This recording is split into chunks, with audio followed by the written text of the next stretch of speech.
ಹಾಗೂ ಎರಡನೇದು ಕವನ ಸಂಕಲನಗಳನ್ನು ಅಥವಾ ಕವನಗಳನ್ನು ಹೇಗೆ ರಚನೆ ಮಾಡಿದ್ದಾರೆ ಅಂತಕ್ಕಂಥದ್ದು. ರಂಗನಾಥ ಶೆಟ್ಟಿ ಸರ್ರವರ, ಶಾಂತನಾಯಕ್ ಸರ್ರವರ ಕವನಗಳನ್ನು ಓದ್ತಾ ಇದ್ದರೆ ನನಗೆ 1798ರಲ್ಲಿ ಬಂದಿರತಕ್ಕಂಥ ಲಿರಿಕಲ್ ಬ್ಯಾಲೆಟ್ಸ್ ನೆನಪಾಗುತ್ತೆ. 1798ರಲ್ಲಿ ಪ್ರಖ್ಯಾತ ಲೇಖಕ ವಿಲಿಯಂ ವರ್ಡ್ಸ್ವರ್ತ್ ಲಿರಿಕಲ್ ಬ್ಯಾಲೆಟ್ಸನ್ನು ಬರೀತಾರೆ.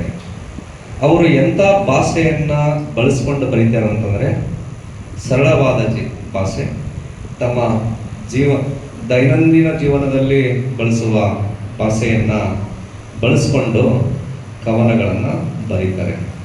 ನಾನು ಈ ಕವನಗಳನ್ನು ಕೇಳಿದಾಗ ಶಾಂತನಾಯಕ್ ಸರ್ರವರು ತಮ್ಮ ಹಳ್ಳಿಗಳಲ್ಲಿ ತಾವು ವಾಸ ಮಾಡ್ತಾ ಇರುವ ನಗರಗಳಲ್ಲಿ ತಾವು ಏನು ಭಾಷೆಯನ್ನು ತಮ್ಮ ದೈನಂದಿನ ದಿನಗಳಲ್ಲಿ ಬಳಸ್ತಾರೆ ಅಂಥ ಭಾಷೆಗಳನ್ನು ಬಳಸ್ಕೊಂಡು ಕವನಗಳನ್ನು ಕಟ್ಟಿರ್ತಕ್ಕಂಥದ್ದು. ಹಾಗೆ ರಂಗಭೂಮಿ ಬಗ್ಗೆ ಮೇಡಮ್ ಅವರು ಮಾತನಾಡಿದರು. ಇಲ್ಲಿ ರಂಗಭೂಮಿ ಒಬ್ಬ ಕವಿಗಾಗಿರ್ಬೋದು, ಅಥವಾ ಒಂದು ನಾಟಕಕಾರರಾಗಿರ್ಬೋದು, ಅಥವಾ ಒಂದು ಕಾದಂಬರಿಗಾರರಾಗಿರ್ಬೋದು, ಎಸ್ಪೆಷಲಿ ಈ ರಂಗಭೂಮಿ ಸಹಾಯ ಯಾರಿಗೆ ಆಗುತ್ತೆ ಅಂತಕ್ಕಂಥದ್ದನ್ನು ನಾನು ಒಂದು ವಿಚಾರವನ್ನು ತಮ್ಮ ಮುಂದೆ ಹೇಳ್ತೀನಿ. ನೀವೆಲ್ಲ ವಿಲಿಯಂ ಶೇಕ್ಸ್ಪಿಯರ್ ಬಗ್ಗೆ ಸಾಕಷ್ಟು ಓದ್ಕೊಂಡಿರ್ತೀರಿ.